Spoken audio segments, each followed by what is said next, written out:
outreach to in the future to get a more diverse crowd in here.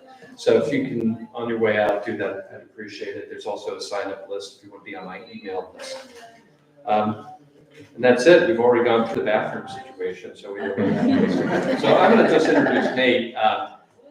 Nate is the founding director for the Institute for Research in Sensing. When I met him, he told me, yeah, I actually study the sensing of spiders, or something like that. And it was like, okay, that's very specific. But I love the title of your organization because it's both literal and metaphorical, right? And this room is now a metaphorical interpretation of that. We're going to take how are we sensing something that's happening around us. We've got a group of people who are approaching this in their own work practices in different ways. So integrating that into this larger conversation to me is vital and really valuable. So thanks for being a part of that. He's also the associate professor in the Department of Biological Sciences at UC, where he runs a research team that studies how animals see the world and how to make decisions based on what they can perceive. I just want to sit with that for a second. I think that is so impactful of the statement for where we are. He's particularly interested in color perception and color signaling in butterflies and jumping spiders. To drill down a little further, some great color in this room. So it's really nice to have that holding space for this conversation. So welcome. Thank you all for being a part of it. For this group in the middle who have all agreed to be our sort of leaders for this conversation. Thanks for agreeing to be a part of it. Thank you. Yeah, thanks, Paul. Let's give it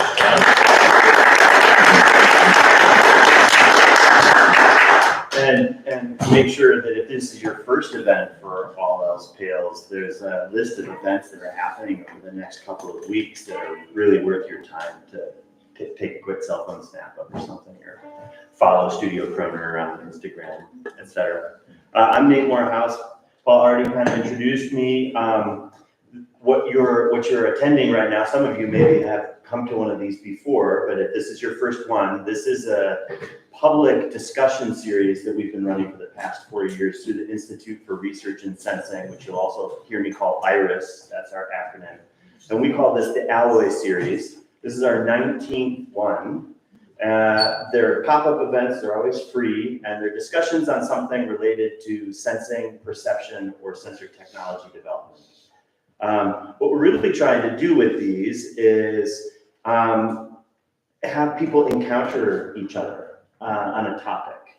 We're always trying to curate really diverse voices and perspectives. Oftentimes the people in the center of the conversation that we've invited in have never met each other, or maybe even encountering each other's perspectives for the very first time. So the work that we're doing here is just simply to meet and then to wander together in conversation. Devan's going to help us with the wandering, but it kind of takes off and just goes somewhere.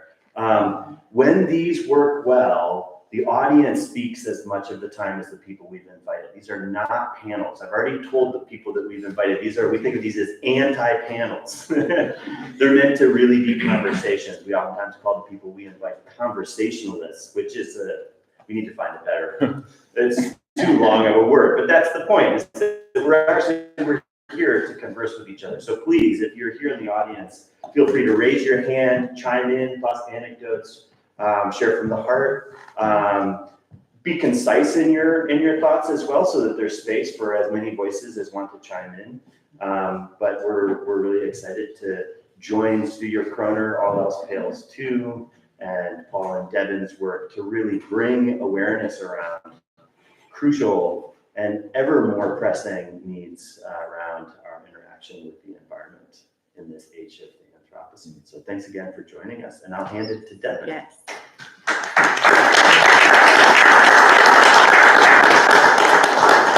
All right, so welcome everyone. Thank you so much for being here and braving the storm, finding parking. You all made it here, it's really incredible.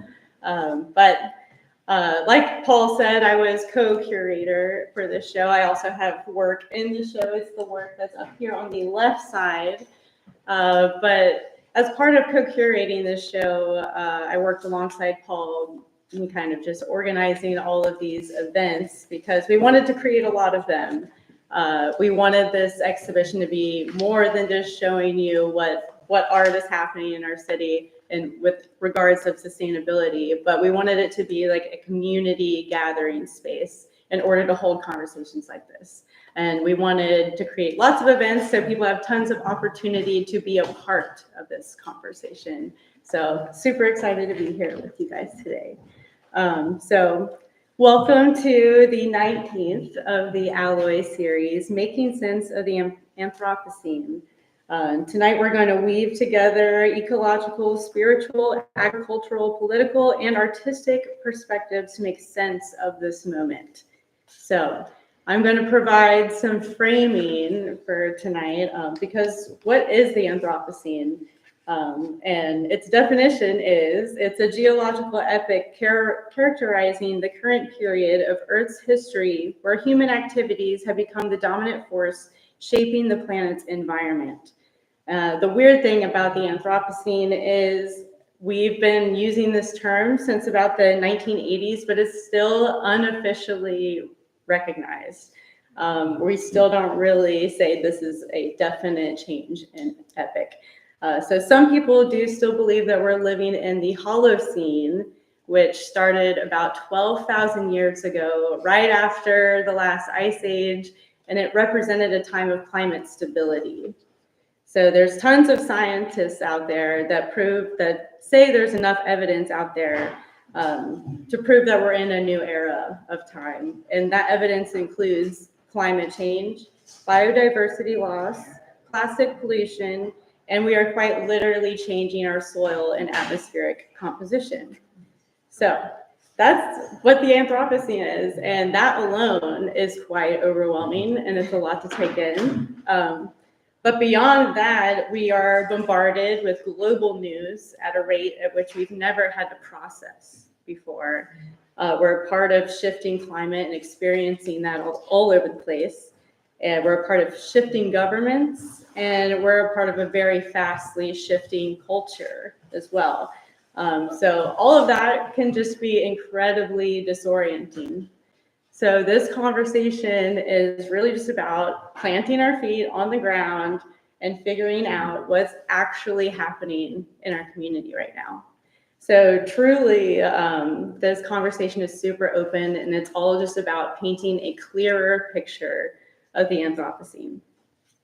So I'm going to go ahead and start introducing our guests here today. Next to me, we have Eduardo Martinez. He is assistant professor of philosophy at the University of Cincinnati, where he teaches a variety of courses in ethics and political philosophy. His main area of research is democratic theory. Thank you so much for being here, Eduardo.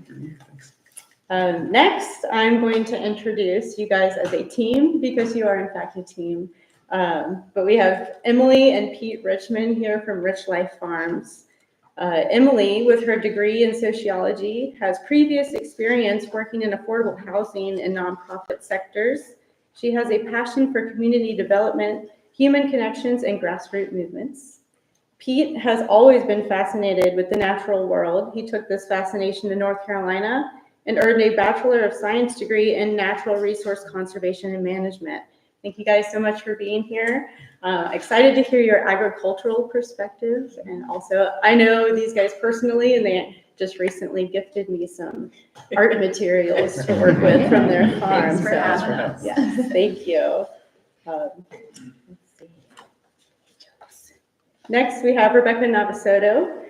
You are a multidisciplinary artist and educator who uses sculptural paintings and ephemeral installations to explore themes of writing, iconography, language, and ritual. Rebecca is also a dedicated art educator at local universities, where she also has served as a lead artist for public art initiatives. I had not met you personally, but when we were building this panel, the Contemporary Art Center posted information about a bee house building workshop that you were doing, and I was really excited about that. I looked you up I really wanted you to be a part of this, and I'm so happy you're here. So I'm thank happy you. to be here. Great to meet you and connect with you. Thank you. And then we have Sarah Kent, is Executive Director for Groundwork Ohio River Valley. Her passion and career focus has been on food sovereignty, life skill building, and creating safe access to green spaces for the Black community. She has also worked as an outreach manager, nature interpreter, biology tour guide, and entomologist. And I actually know you through your other career, which is you're also an artist. I curated artwork for the Sustainability Summit last year, and Sarah was one of those participating artists. So it's good to see you again. It's good to see you again. And then we have Daniel Hughes, which I'm super excited to have here and meet tonight. He is a passionate advocate dedicated to fostering inclusivity and driving positive change through faith, mindfulness, anti-racism, group facilitation, and community organizing. With degrees in organizational communication, he serves as core faculty at the Hive and the Future Change Makers movement. Thank you all again for so much. Thank you all again for being here. So again, this is a very loose conversation. The Anthropocene can quite literally mean anything that we've been alive for. So I have a very open question for you all, but I hope that you use that as an opportunity to go back into your backgrounds and describe more of the work that you do. So without further ado, I will ask my question. And this is for the panelists, but it's also for the audience too. So I would like the audience to listen to this question too. What have you been experiencing in the Anthropocene, personally or organizationally? Your response could range from timelines of growth and success, stories of recent shifts due from lost funding or climate events, or finding your voice in action. I personally resonate with the last one because my series Penchant is a series of trash landscapes. I created that series quite literally because I was overwhelmed and immobilized by a problem.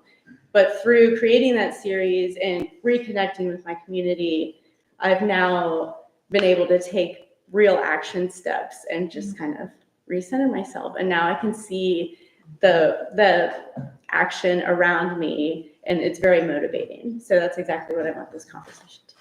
So does anyone want to get us started? We can just.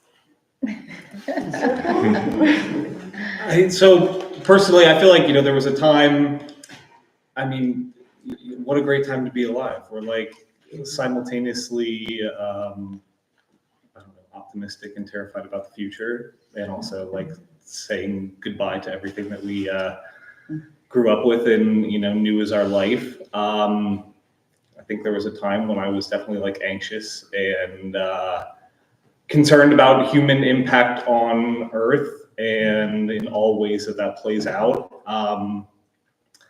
So I think I kind of came to farming as a way of maybe separating myself from, maybe not separating myself, but at least trying to like take a step back and have a more positive impact on the Earth, but also engaging with my community, because that's where I feel like we are actually able to make a change and, make something happen. So yeah, it's, I don't know, still uneasy looking towards the future every day, but I feel like I've got hope for, everything we can do.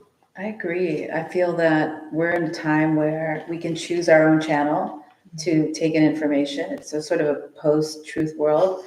I see that in family members and extended family. And I'm so fortunate as an artist to sort of step back and observe these things that are happening and understand, what's the underlying threat. And there is hope if we look for that channel, for those channels of hope. But if we feed ourselves with news outlets or, there's so many now, which is good and bad, but we have our own.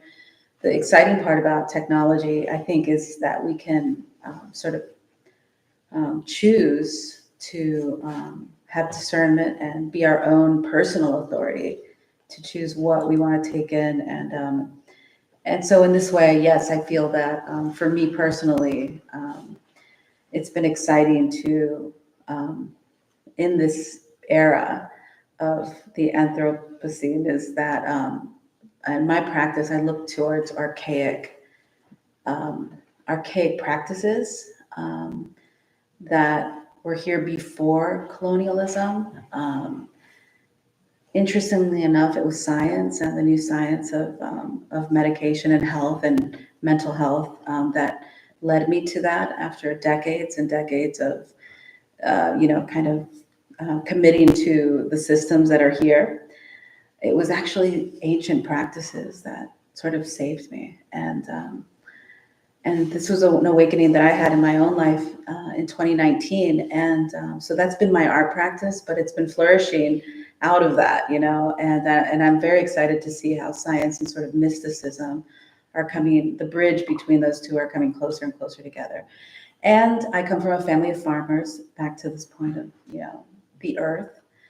I'm from a family of farmers from Mexico. And my siblings are also farmers who, it's funny because my dad, they came here from Mexico and they're like, yes, the American dream, they're going to be international business people. We all became farmers, artists, and therapists. He was just like, what's happening? But, that was the path. And I see that we're a microcosm of what is meant to happen. The American dream now is really, I believe, for me personally, reaching back to these archaic practices. We would advance so much, but we've lost so much. And so just through my own personal trial and error, I've really found new life and a lot of hope. And and so yes, I look to my brother's practice, for example. He just started Old Growth Cooperative, which is a local business that helps to landscape but regenerate native plants and native plant species, pollinator gardens, sort of the anti-colonial approach to landscaping. And I think people want that, and it's a good, so he just started this about a year ago. So the ritual art practice that I've embraced since 2019, I bridged with my brother, Benjamin Nava, an Old Growth Cooperative in the CAC workshop. So these ancient practices that I've been exploring in my artwork, I wanted to figure out a way to use it in a utilitarian purpose, to have a real impact in the physical realm that we're in. So I did my whole process of ritual art, including the bee houses, the native bee houses. So this helps to regenerate native plant species, and it's good for the environment. It's what we need now, and that felt great. So I think that the world is becoming more multidisciplinary. I know I'm jumping around a lot here, but for me, this has been my path to bridging to my family lineage, to what my family is doing now, through my art practice, and through healing through ritual. And that's completely merged with my art practice now. So that's where I'm coming from. Yeah, I'm definitely on a very similar trajectory as far as just reconnecting with personal history and going back to farming. And it's just very interesting how a lot of us are seeing this way forward is actually going back. Right, going back. Yes. Mm-hmm.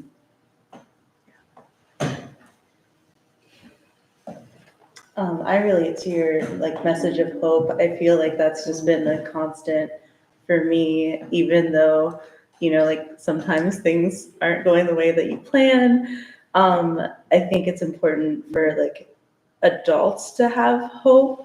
Specifically in my work, we're encouraging young people to give back to their communities, and they want to be able to do something tangible. So we're giving them from research that we've done on just climate change and having poor air quality or low tree canopy or heat islands, we're able to create meaningful connections for our youth in different communities in Cincinnati that need it the most. And then they're able to make something tangible happen that they can be proud of and revisit. And I think when they when the youth are able to install a tree, or we just planted 96 trees in Linton Terrace. They can go back and look at that and be proud of it, and it also gives hope like to the families. So I've been really like kind of, like I have to keep up with executive orders and everything that's going on with the world, but I also am trying to like hold on to that hope and encouragement for like our youth's sake.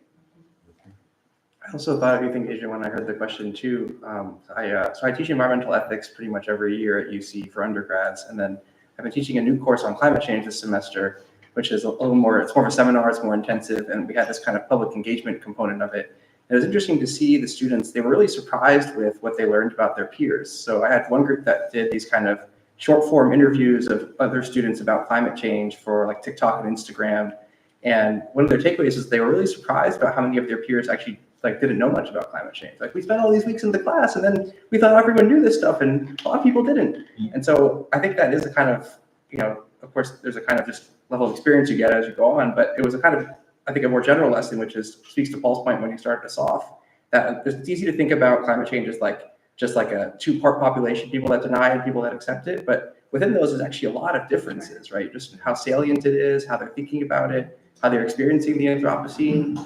I think that was like a nice kind of small lesson. And maybe with youth awareness of that, that also creates an opportunity for a way to make a change. Like there's actually still a lot of room for education, communication, even within like these so-called camps that we sometimes divide ourselves into.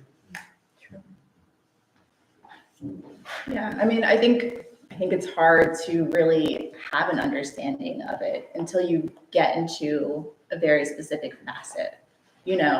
It's easy to hear all of this noise and just kind of like be like, yeah, climate change, but you can't really have an impact until you find your rabbit hole, and relate it back to you. So like we started farming and the goal wasn't to have this sustainable lifestyle that, gives back to the earth and is better for the environment and everything like that. Like we started it because we didn't want to give the best of ourselves to other people. But then once you have a better understanding of it, like, okay, this is also giving back to the earth if we choose to do our practices this way, or if we, source from another local business that's better for the environment, less. It's hard to see the big picture. Most of the time you're just reading facts, Right. and it feels so That's right. separate from you. So like actually starting a farm or actually volunteering somewhere and like Right. actually Seeing that seeing tree it. grow, it's hard to have that understanding until you actually see the impact.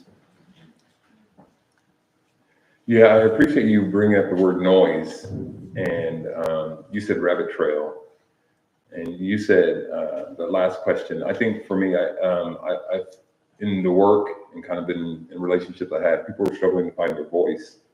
Rabbit trail amongst the noise, amid the noise, and there's a lot of noise. And so, how do you discern, like, what is yours to do?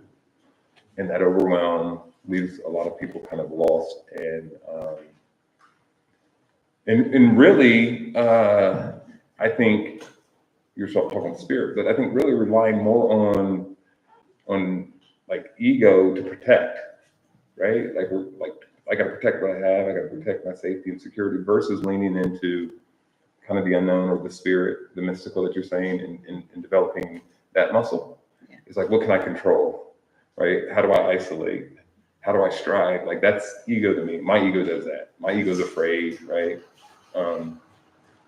And so I see a lot of people who are kind of like, how do I show up as my real authentic self and then move forward in community and then do that out there in the world? And so I think a lot of people are just really confused and not knowing what's the next step, or if I take the next step, it's the wrong steps because it has to be perfect. So I think that makes sense. Yes, Like, that 100% makes what I'm- sense for me, especially in the realm of sustainability. It can just be daunting. Like, am I being sustainable enough? Mhm. And it's a never-ending journey. And I started as an oil painter. Now I'm working with botanical pigments. I'm starting to look at where I'm sourcing my linen. It's just a never-ending process. And so I always say that to people that, you don't just wake up and you're this thing one day. Like it's about the journey and figuring that out. But starting is key anywhere. I heard something recently that like really resonated with me, that we have this mindset that the best is still to come. And just the idea of, well, maybe that's not true. Like, what if we're in the best right now and you don't have to make a plan or wait for the next action. You just do your best in the moment. And it takes a lot of weight off my shoulders to kind of view it from that perspective. Yeah, the pressure of always having to improve. Right. I think this point about control is also helpful for thinking about the Anthropocene in general, because you might think like there's all of these really big impacts that we're seeing now in lots of really surprising places with climate change, not just sea level rises, but like you said, changes in soil or just some bird species you used to hear a lot that you don't hear as much anymore. And you might think that's there's a kind of inference there you might draw, which is like humans are so powerful, it's like we can control the earth, but really the lesson's kind of the opposite, right? It's like it's this really complex system. And so despite having all of these effects, a lot of them are unintended and we have less control maybe than ever before. And I think that can be really one of the ways people can feel paralyzed. I certainly see that with a lot of young people. But there's also, I think, like you're kind of suggesting, there's a way that can be empowering if you approach it in the right way, because you can still see yourself as a member of a broader community, also in relationship with different forms of the non-human world, the environment. And if you can kind of orient yourself differently, you're not trying to control every aspect of your life, every effect that you're having, that is kind of more empowering in some ways. Yeah, I think, just taking in information doesn't really do it for us. It has to be a personal avenue, an invitation to engage with the rest of the world. And I think that there are crises that we have internally that, call to us to connect to our place in the world. I, as I mentioned, found a lot of healing. I had just sort of an awakening, a breakthrough in 2019 through revisiting Indigenous from the very place where all of my family comes from, healing modalities and worldviews. I mean, I thought my whole life, this is stuff that is very woo-woo. This is just, we're in the era of scientific materialism. Like, are you kidding me?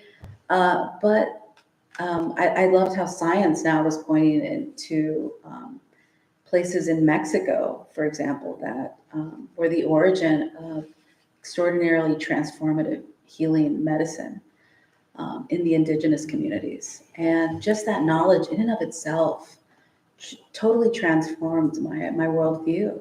It made me believe in this world that I always was interested in as an art person, as something real and something impactful, like something that wasn't just, I think I'm talking about like, earth medicines, something that was hedonistic. It was something that could really connect you to another realm that we've completely forgotten. I talked to my friend Julia Bianca, who's here. Her work is featured here in the show today. And there is a whole other world that is within this world that we don't see. This was my avenue into recontextualizing the way I work. I mean, I'm still like a soccer mom right now. I'm still somebody who, has to pay taxes and but that's what's exciting about, I think, this reconnection that you can find into the natural realm. It isn't reading facts and feeling guilt or I gotta do more. No, that's not the way. Those are things that were imposed on us by the very systems and structures that humans that we have evolved to that maybe are a little bit problematic now, I really feel hope in this sort of I call it this sort of archaic revival that we're all craving, in conjunction with embracing the positive aspects of what technology can bring and advancements can bring to us. It's not one or the other. And I believe as artists, we have the ability to imagine that merging, that way that those things can come together. We are in the business of imagination, so that's an exciting place to be. And I don't think people talk about imagination enough, but it's a very powerful place to exist and to propel even personal authority. I mean, this is part of the cruxes of my kind of healing journey that I was on. Anyway, I think I'm getting lost in it, but all this to say is, yeah, I think we need a personal way to feel connected to the earth, to the land, to our place in it, and it comes from community and people close to us, just looking around and seeing what people are doing, and for me, like I mentioned, it was through the avenue of connecting to my farming history. I mean, I felt very just separate from it, you know, but my siblings were like into it. They're like, no, they craved it. And so I thought, well, through the imagination, how can I bridge my art practice to direct impact into the environment? And it was through those ritual art objects, specifically with that project that you mentioned, the CAC. I think it's very real, like merging the spiritual through ritual and physicality of environmental impact is real. It's something that I think it's great to hear. It's great to know that science is sanctioning, you know, these practices now. It's not just sort of over here and then we're over here. It's very exciting to know that the world is becoming more and more multidisciplinary. Yeah, I think I would love to see more collaboration with artists and scientists working together, or artists and farmers, and like just different combinations, because artists are bridges. That's what I consider myself, is just a bridge for conversation, or a bridge to connect sustainability to somewhere else. So definitely more collaborations like that with other voices who they don't typically connect, but they definitely should more. Yeah, and that's why I was excited to hear about this panel being people that don't know each other, because I'm like, should I know everybody here, because I don't know anybody. I think it's a great experiment. Yeah. I have a question for the table. So when we talk about Anthropocene, we are talking about a period of time that's the only thing that we know. We don't exist before that. So it's what we are experiencing right now. And we are aware of how we are changing the world, being like through our relationships, through Earth, through what we do as a species. But I think that when we talk about change and like species and climate change and extinction, if you ask me, well, what is the most dangerous species that have ever existed? You can think that is man, but it's actually algae. Because one of the greatest extinctions that Earth had was when algae started producing oxygen. Because at the time, we had organisms that were like breathing other ways, and the algae came in, put a lot of oxygen in the atmosphere and killed everyone, erased all the other species. And a lot of species a long time have been competing, killing each other, inviting new environments. But I think that what makes us different is we can think about that.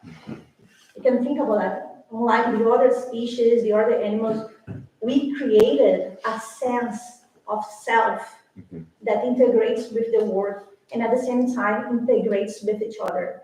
So I would like to hear your opinion, like how the awareness of self and the awareness of who you are and what you do in the world can affect your community in positive ways or in negative ways. Thank you for that question. You make me think of Rabbi Hillel, who says, if I'm not for myself, who will be? And if I'm only for myself, what am I? And if not now, when? And those three questions are really the questions that drive me. And for a long part of my life, I lived separate from self. When I was saying about ego, I was living in fear, control, like, right, striving. Like, I built a nice, good life that way. And so, but when I really got with self, I realized there were parts of myself that I didn't want to be aware of. There were parts of my, right? Like, there are parts of myself that just aren't that good, if we say good or bad, right? And so it took time to really just sit down, like, this is really me. This is me. This will always be me. And I use the idea and metaphor of finding my voice. Like, I have a unique voice. You have a unique voice. Not the sound, tone, quality of our voice, but the sense of self. Like, I have a unique self and I will always be this. And if I can be true to myself and authentic, right? And we can create space where you can be true to yourself and authentic, and you, and you, and you, and you, and you, create that great space, then we can begin to create music. And I think that we're struggling to create music because we in America have been through segregation, keep us all separate from self, separate from us, separate from what we need to do now. And we've been through a desegregation period, and now we're trying to move into integration, and we just don't know how to do it. How do I integrate myself and what I need? How do I be about myself, but not only for myself? How do I hold the collective? And then how do we respond to what we need to now? To me, it's that kind of dynamic complexity that we've got to get used to, that we have to surrender to the tension, that we've got to learn to live in the tension of not either or. We can talk about a pluralistic society, but we've got to learn to live into that and then to surrender to the other or to love the other, right? Like, does that make sense? Yeah, it does, it does. Awesome. Okay, so that's what you, that's like kind of, that's where I hang out at. Let me hear your voice. I want to hear how you make sense of the world. And can I appreciate the way you're making sense of the world? Can you appreciate the way I do? Yeah. And can we create something together?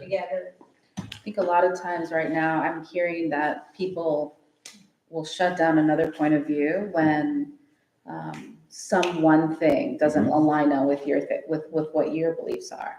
And I understand that there had to be that period of time when, you know, people who were not given a voice had to express that and be marginalized. But I feel that I think we're moving into this place that you're right, we don't even know how to come together. I mean, but I just feel that you're right, that the authentic individual voice has to be found first by questioning external influences. Like, we're very programmed to like be in a tribal mentality, you know, to like be a part of different groups. But I think that can be problematic to a certain degree, that if we don't, you know, seek and discern what our individual voice is, we're going to be kind of in maybe a herd mentality on any side, honestly. And it might be problematic as we try to, you know, move forward as a global people, you know. I have a question. I mean, you brought up our intellects, and that you know, if we're talking, I mean, it's interesting to me that we would even name a period after humans. It all seems sort of like we glorify the thing that makes us different, we think, from other animals, but we honestly don't really know how animals think. I mean, we don't even know if we're seeing the same color when we're looking at a color. We're agreeing that red is red, but what does red mean behind my eyes? We don't know that. So how do we know that animals don't think? How do we know that algae doesn't not think in the way that we do, but it's doing something? And so I think a lot about the structure of language itself and how that separates us. And what is it that, like, because I know I was very interested to hear your introduction and the idea of color. Like, why is there color? Like, what does it, is there a purpose? Does everything have to have a purpose? Does it have a purpose? What is the idea of a butterfly or a hummingbird's, you know, I don't know, I'm wandering here, but like hummingbirds, if I'm understanding things correctly, their feathers reflect the light. We perceive that, like, so that it's like there's a relationship, a language that color has, and perhaps animals talk to each other, like that's a language. So I guess I wonder about this, when language started for humans, did it separate us? Because I'm gonna back up a second, I'm also an artist, and somebody was talking once and assuming, well, you know how everybody thinks in words, and I was like, hold up, I don't think that way at all. I think very visually, and I think I'm going back, there was a lot that you said that you were talking about, and also the idea of authenticity. And I think about this idea of the American dream, and I think we all have dreams. We all have this amazing show that goes on when we talk about imagination. We have this imagination, we are the directors of crazy images every night. Where do those come from, and how are those speaking to us?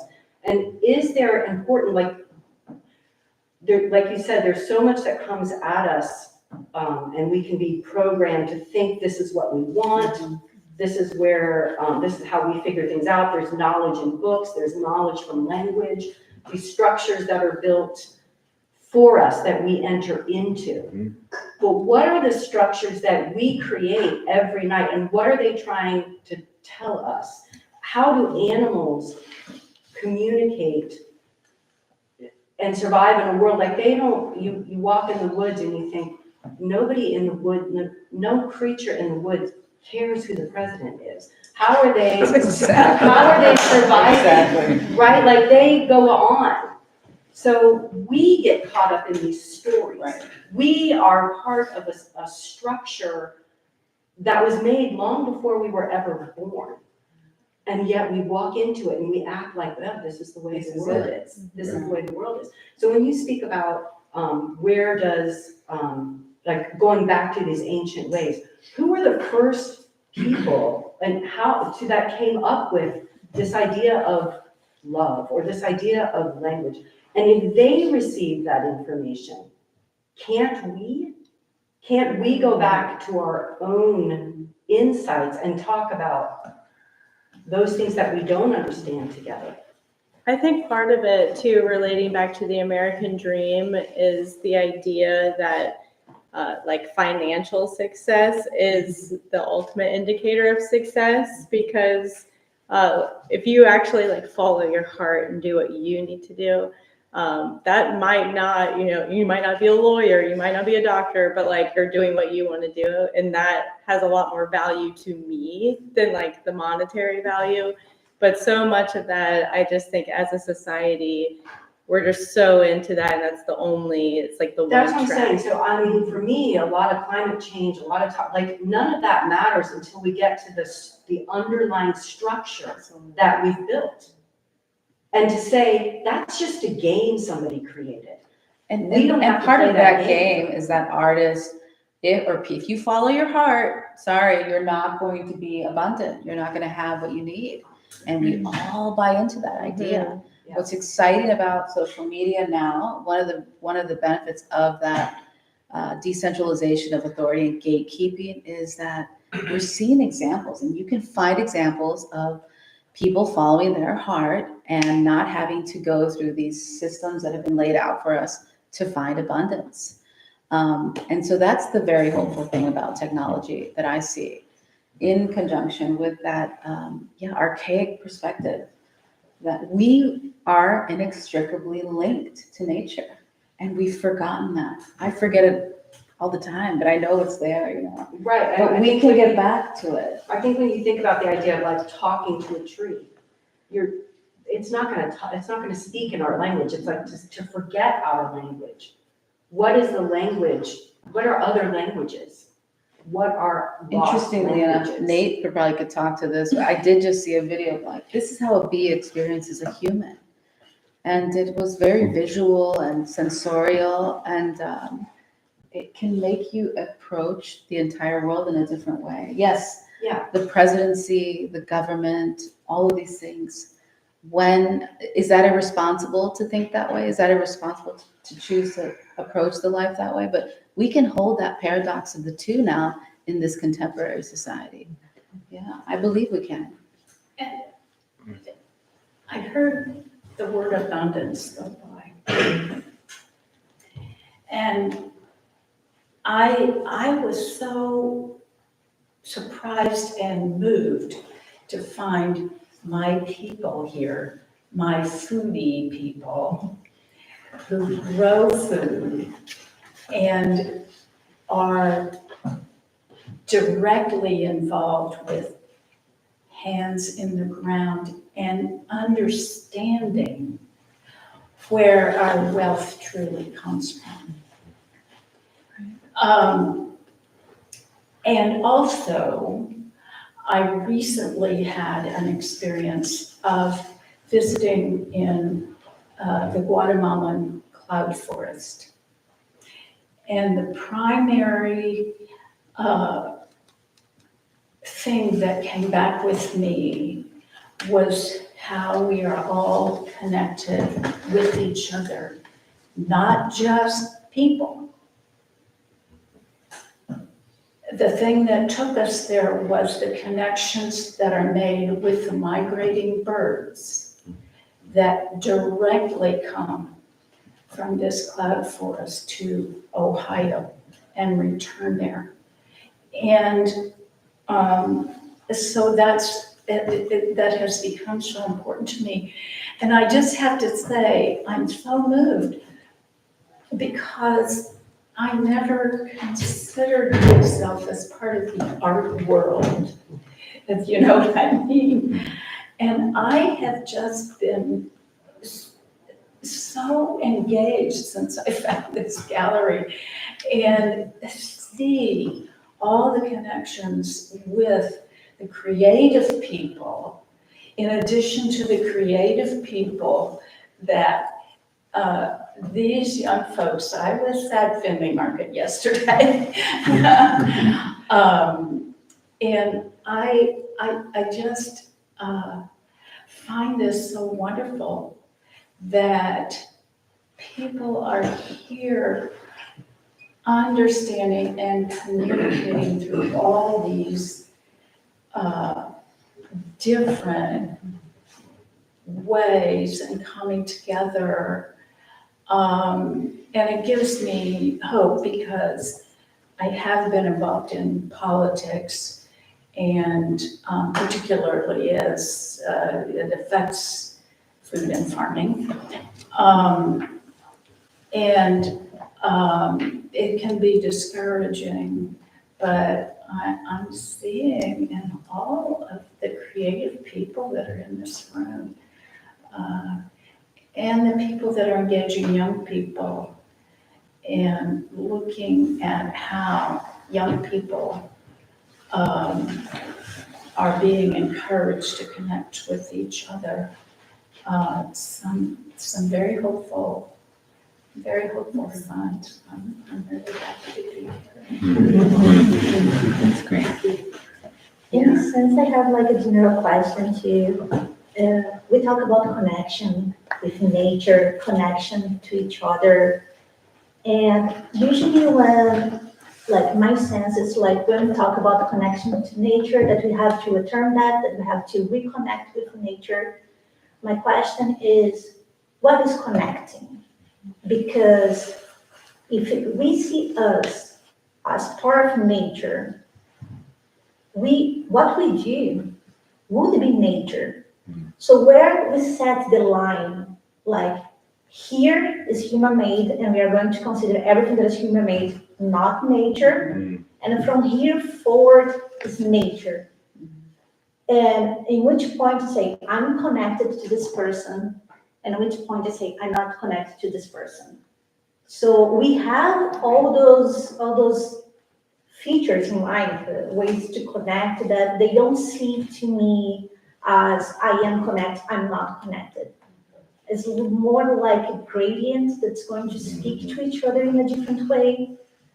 But how is that like for everyone? How does that feel? How you see yourself connecting with community, connecting to nature? Yeah, I'm very interested in that that connection to nature. I do performance art, and I for the past couple of years did a show, and it was called X Marks the Spot, and I used literally a crack in the sidewalk as the starting point in the telling of the story, because, and I may ramble, but, I think there's this, frequently an idea that nature's out there. And so my premise, or I don't know if it was my premise, but just look at every year, the same sidewalk, the same weed comes up, and people try to get that weed out of there. What impels that? And that is it, it's right there, you don't even need to go see the Rocky Mountains, you don't need to go anywhere. Look at that, because that's freaking coming up.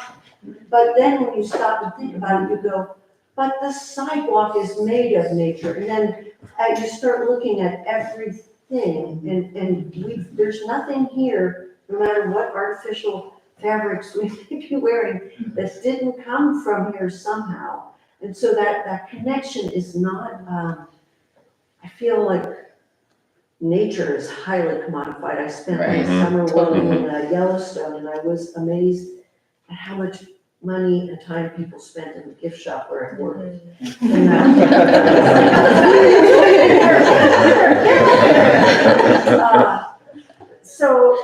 So that connection, just bringing it down, and I'm working on a new piece now, but just that whole thing of where are you standing right now? Where are we? What watershed are we in? Where's the sun? Where's what direction does your house face? I'm very interested in that, because people don't know that. People don't know the most elementary stuff. And so when you say climate change, that is like just this phrase. You could say that. It's just, it doesn't matter, because what does that mean? Because to stop and realize our climate has only existed for 12,000, 10,000 years. This is it. This is the moment where the I don't even know that word, you guys. That's out of my range. But this is, I don't know. It's right here. It's always right there. here. I was in my studio the other day, and I'm always saying I should go take a walk to Parker Woods. It's right there. Yeah. But then I always just stay in the studio to work. And I had this like swarm of little nesting bugs that just arrived. Oh my gosh, yesterday in my studio. And I was like, oh no, oh, what's this? And then I think they were just born, and they like were seeking the air, because I have this screen, this cloth screen that connects with these magnets, and the little babies flew to the screen, like seeking the air. I'm like, oh no, I gotta call an exterminator. I'm thinking, cost and everything. Suddenly, this swarm of birds come, and they land on the top of the screen on the other side, outside, and through the screen, they ate them all. I sat there witnessing the whole thing, and they were being born. They flew over to the screen, and then these birds, suddenly their antennas went up. How do they know? I don't know. How do they know? And how do they tell their friends? Literally, it's happened in a matter of like 1 minute. They were born, they flew, and they died. Like it was wild, But I'm somebody who is so in love, like with the convenience of modern day technology. And oh gosh, it's wonderful. We were talking about ChatGPT and like helping us to actually be more human and be a mule, like in a way for us. But technology today can be. I see that, there's problems environmentally, but I believe in innovation, and that we're part of humanity that will innovate something to mitigate the environmental impact of these new technologies. But I just, to your question, the Edge environment is a project that I did in 2021. And I was thinking about, the pandemic, and the killing of George Floyd, and this time where suddenly we'd come to this apex. The pandemic was this breaking point for us.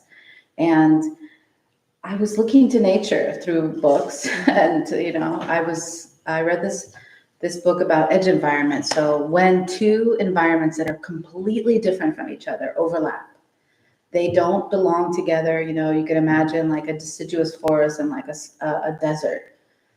These are places when disparate people and ideas, I started to see this in nature as a way to reconnect to my indigenous heritage. Like, okay, what does this mean? Inextricably linked to nature. Well, in these environments of the desert and a tropical landscape, when they overlap, it's an area of confrontation, of violence. It's horrible. Like there's all of this chaos that happens. But at the same time, synergy is occurring. And these are the sites of innovation.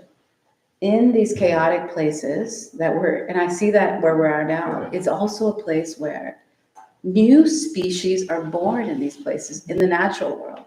So that's calling to us to understand our place in this realm of chaos that we're in. So I'm just thinking back on that exhibition that I did, that we are, you know, in that overlap zone, that edge environment. We're in so many edge environments right now. It's all happening right now. I think that's a really important point, because that's how I see everything that's going on right now. Like, yes, it sounds terrible and there's a lot changing right now, but I do see a lot of people going back to their communities, and I do see a lot of smaller movements actually getting started. And I do think that it does take some of that chaos just to like get that started. And I can see that happening now. When there's complacency, potentially that wouldn't happen, maybe. Yes, that's what I think. We're being really pushed to.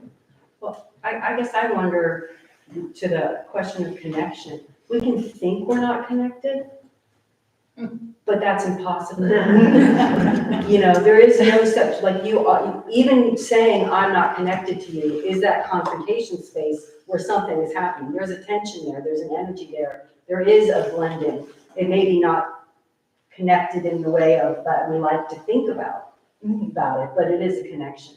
And I also think, like, if you have a tree that's by a river, what is water? What is earth? What is tree? What is air? That tree is doing everything. Yeah. That tree is part, and so this idea that we have right now, that's, I think, in the mental health area about boundaries. What are real, I mean, isn't that like COVID kind of showed us that we might think we're safe, but there is no boundary, that, you know, we're all breathing the same air. What is that thing we hear all the time? Like, you know, I'm breathing particles of Abraham Lincoln or something like that. You know, like we're all one another, literally. You know, it's not just, and so this idea that we can say to ourselves that we're not is really just an illusion. And if we could embrace that idea instead of being afraid of it, you know, say like, if I understand you, I'm understanding a part of myself that I've pushed into shadow, or that I don't, you know, that I've disowned somehow, and I can own you. I can own that again, and you can help me see the parts of myself that I've disowned. If we looked at it that way, instead of I'm afraid of your differences because I think they're different, you know, we could, you know, it would be a change of mind. The idea that we're all one organism on Earth, really, and Algae or mushrooms, right? Like the mycelial network. Like, then who are all of these opposing forces that we're so like, you know, we have so much tension against? What are their roles in the big picture of that whole body? You know. And like, what is the point? What is the point of confrontation? Maybe there is a point. There is a point of confrontation. Right, and if we look to nature, where is that happening? Stop. It's that we have to understand it more. Yeah. I'm so confused by the increase of connectivity, because it has like blurred the line of what community is. And so I don't know like how to define community. I don't know if it's geographic or if it's worldwide. And, you know, when you talk about the Anthropocene, it's for the world. So what we're experiencing at that moment. But it's crazy because you listen to news about stuff happening on the other side of the world and you get concerned over that, but you have no effect over it. And so it's just this weird, like, what's noise, what's my responsibility, there's no clear line. I thought you were gonna give an answer earlier when you were like, here's the, I was like, oh, good, I need to do that. But, you know, I was like, I don't know, yeah. Somebody knows. No, 30-year-old me had the answer. We become less sure of it. What? See, that's like, you know, I appreciate hearing everybody's optimism. I'm so cynical because I feel like I'm like tuned into all communities. So if any community's hurting, I'm hurting, you know, and it's just like, it's very easy to then just say, I'm gonna bury my head in the sand and do survival mode, which again is acceptable given the circumstances, but I feel like sometimes the evil forces win when people don't pay attention. And so then it becomes like you shaking your neighbor saying you should be paying attention and then saying, don't tell me. You know, it's this weird, like, what is our responsibility to share in a community and what is our responsibility to let each other live in our own world? You know, I don't know the answer. I thought you were gonna get that. I think it's interesting in the Anthropocene because the idea that a lion might be part of the community of lions around the world, but if a lion on another part of the world is doing something bad, the one in Africa doesn't care. But we do care, right? And that's why we are in the idea of Anthropocene. For me, the idea that hasn't been shared yet is the idea of entropy. So we are not going back. Mhm. So the idea that we want to do what was done 20 years ago, 50 years ago, is not happening, unfortunately. Let's be real. So we are connected to nature here in this moment. There is wood here. This piece of wood is not going to go back on a tree. It might go back to a new tree in 2,000 years. And for me, this understanding that we had responsibility for that tree to become this and not be sure that it's good or bad, it's, from an ethical perspective, it's very problematic. And so to be knowledgeable of that is different from, I believe, other type of animals. They don't have that feeling. They're creating honeycombs, natural honeycombs, but they don't know that that's entropy because they're disrupting in the way they need to do it. But we have a consciousness to say, we are doing it, we keep doing it, and maybe it's bad, should I stop? But I cannot stop because it's the nature to keep going.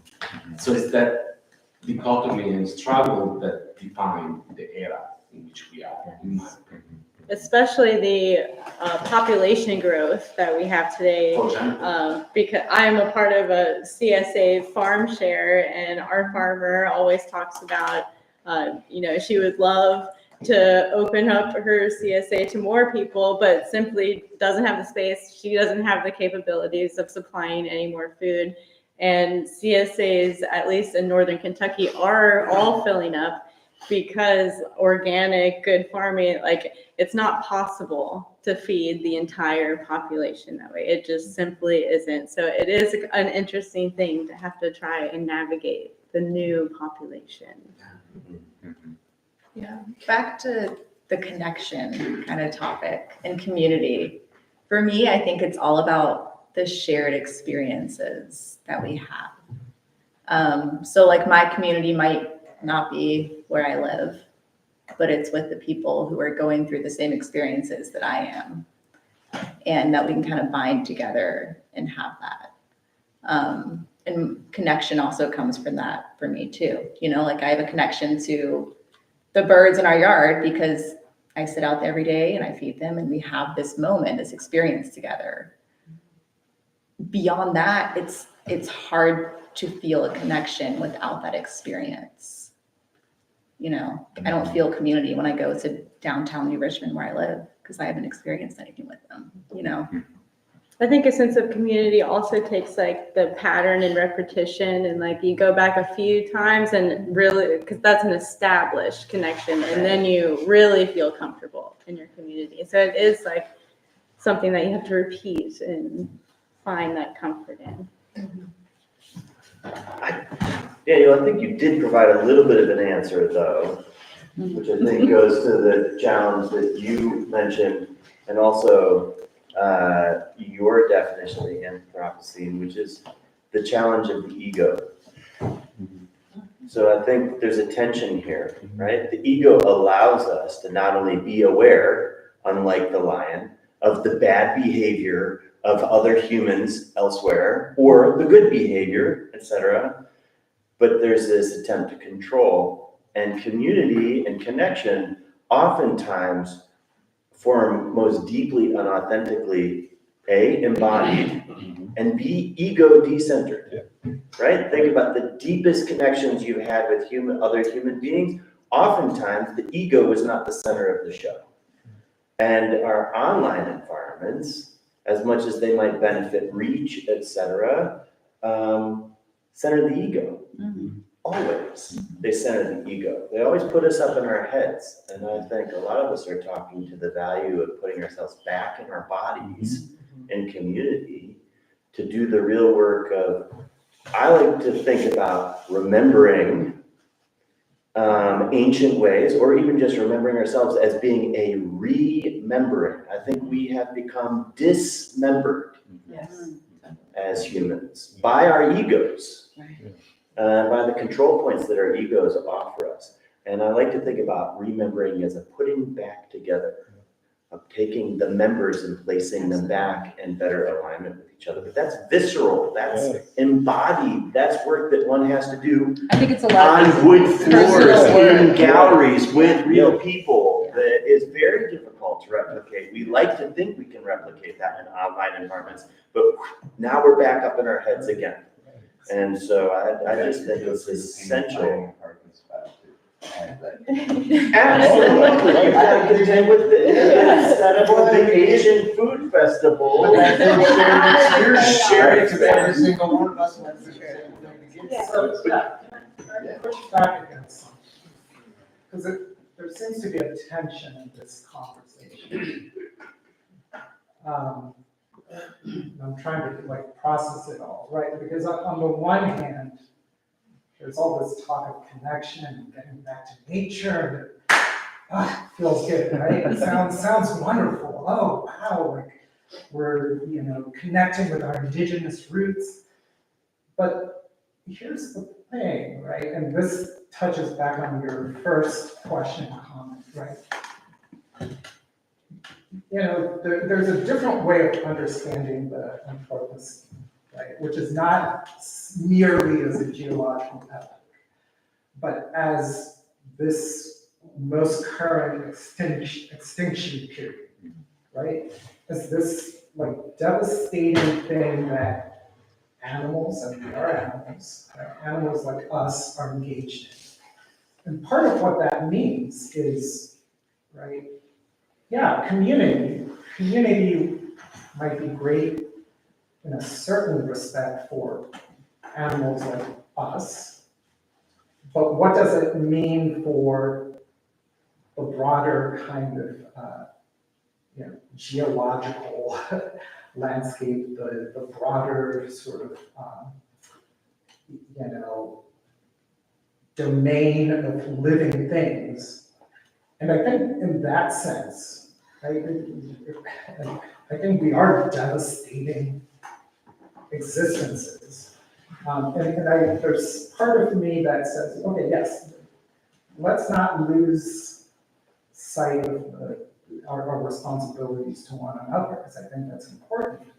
And I think part of your question is actually very poignant, because so Walt Whitman wrote this wonderful piece, and he wrote a lot about democracy, and he has this line, now I'm blanking on which poem exactly, but where he says, I've learned not to claim anything for myself, which I cannot at the same time claim for others on exactly the same terms. And I think this is part of the tension of what it actually means to be a community. It's being able to recognize who should be the others to whom we have responsibilities to. And I think that is broader than just the people who make us feel good. It's broader than just the people who are right next to us. right? And I think it's broader than just the kinds of animals that look like us and think like us, feel like us, right? It might be like far, far broader, and the sort of ethical responsibility of that is much more profound. And so I actually welcome this term of Anthropocene, because it's this like hard, demanding moral call to say, you know, we are connected. And sometimes that's a good thing. That's the lovely, you know, everyone should go out if you can, right? Because not all of us can, but midday, get some sunlight, right? If you can go to a green space, that's a wonderful thing. Listen to the birds. It's great. But also recognize that connectedness means the other side of this, which is just like the devastating harm that all of us do, intentionally or not. And so I just want us to kind of keep both of those things as we continue to think about that and converse. I just wanted to chime in and just, you know, one of Devan's my guiding light on this whole thing was, how do we do with the light and shadow of this conversation? To your point, you know, and you know, all these artists are making beautiful things out of a problem. You know, whether they're illustrating the problem or quite literally turning the problem into usable materials that they can work with. So your comment is spot on for what we're trying to do here and what we're trying to achieve within this community of this room right now. So thank you for saying that. I think it also relates to your point on your reflection of self, and like you had the good parts of you, but then you also recognize the bad parts of yourself, which is what I think we should do as a species. Is you have to be okay with both, or just be aware of both. We can't just think we're the greatest thing that ever happened to this planet. We can't just think that we are a plague, but it has to be both, and that's how you navigate that environment. But I would say not be okay with it. Well, yeah, Right? So aware. This is a constant moral imperative, right? We have certain responsibilities to continue to strive towards being better and doing better. So that would be my But the motivation has to be internal. I feel like you can't just want to be a part of the community and do the right thing. I mean, just like you were talking about these animals that aren't aware of each other on different continents. I mean, it really is about personal sovereignty. And, you know, I think there's a way to hold that paradox of you can do what's best for you and heal what you need in this moment, not what somebody on a news channel is telling you should be worried about. What's good for you if you really dig into deprogramming a lot of these things we've inherited is going to naturally align you to communities that will be drawn to you. It's not that capitalist mindset of like, let's go after this, let's do this, we need to have this. I feel that that's been my path, that like if you can, you know, have a personal, if you're on a personal healing journey of deprogramming all of the systems that we've inherited from humanity problematically, then you'll start to attract community that is aligned with you. It's not like this external outward going. And I think children feel that. They know it. They don't even need to deprogram. Like it's our job to kind of like say, oh, you know, my kids are like, wait, you know, what about that person? He must be cold. They must be cold. It's cold now. They don't have a place to live. Like they instantly know. It's not like they have to. I don't know if that's aligning, but I just feel that it's really about personal autonomy, personal sovereignty, and then community comes. And I think they're integrated. Like I think we're already doing these things. Like I think the Western thought is always dissecting. And it seems like the Eastern thought is about harmonizing and integrating. And the African thought is about like ancestors and community and spirit. And like we're trying to figure out what we're doing. Like we always have done these things. This is what we do. And so that moral imperative that you're talking about, or the ethics, whatever we put out there, to me seems to be the agreement that we make in society.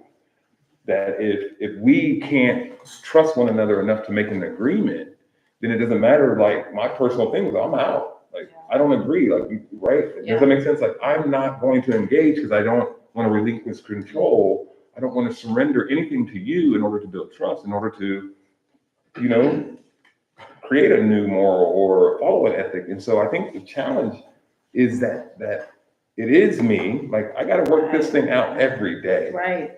How often are you in your own head rather than in your body? In a day. Like, even right now, what do you notice in your body? Where's your energy right now? You may not even be in the room.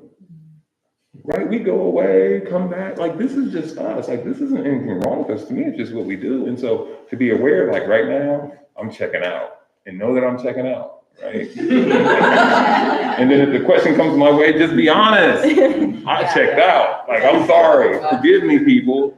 I checked out. And then just re-enter. But I think it's hard to be honest about who we really are because of that programming and the narratives that group. And I say the noise is what you were born into. I don't care where you were born into noise. And you learn to make sounds out of that noise. And those sounds, those stories, those narratives are still going forward with us. And we have to, I think, pause and kind of sift through what we need and what we want and carry that forward and integrate that in with the new stuff and all that. But I think we got to slow down. This conversation in the church world, we would say this is a prophetic conversation. And you know what happened to the prophets? So in the church world, where does humility come in? In my view, most humans need to access a little more humility and remember that we're all just food. We're food for everything else. Just like they are. Yeah. For the earth. Yeah. So we are approaching the end of our session. If anyone had any last minute pressing questions.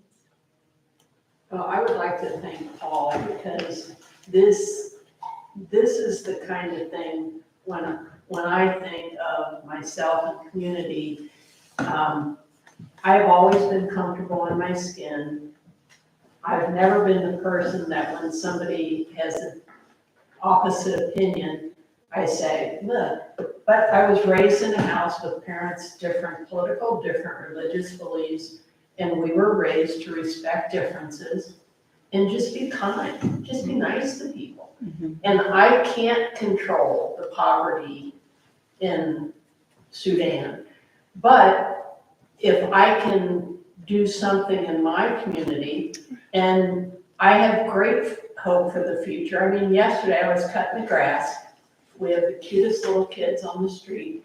This girl comes by on her scooter and she's like, we have a lemonade stand down the street. I said, let me finish this and I will be down. And I went down as the recycling truck is coming by. And I said, this is so delicious on a hot day. And I said, what do you think about the guy in this recycling truck? And look, now this is a 10-year-old. She's like, I was going to give him one for free. Mm. And I said, well, bless your heart. And because you're kind, I'm going to pay for his. And, you know, to me, that's community. And that's making a difference. And I'm never going to have the audience, you know, like some people have on media. But to be with you 25 people tonight, and Paul for organizing, it's made me a better person. It's expanded, you know, because I'm not an artist. I appreciate it, but you don't want me. I'd be the one doing this and $8,000. But no. So Paul, thank you very much. Yeah. This has been great. Thank you.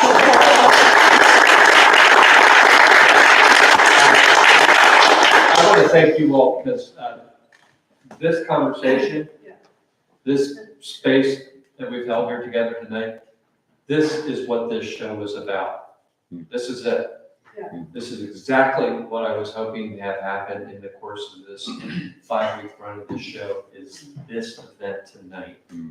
I'm moved emotionally by this, listening to everybody and the thoughts and feelings and sincerity and depth of your thinking and the sharing of the openness to this. It's just terrific. And, I'm sort of blown away by it. It's happening in here. And how cool is that? And how cool are all of you for being here and being a part of this and choosing to do this with your Thursday night. So thank you very much. It means the world to me.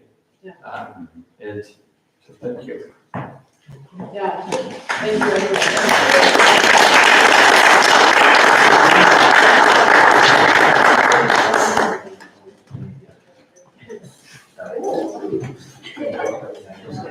Thank you all so much. Yeah, we just hold the chairs and put them up against the wall. Yeah, like no more than 3 in the staff, otherwise it's going to slide down.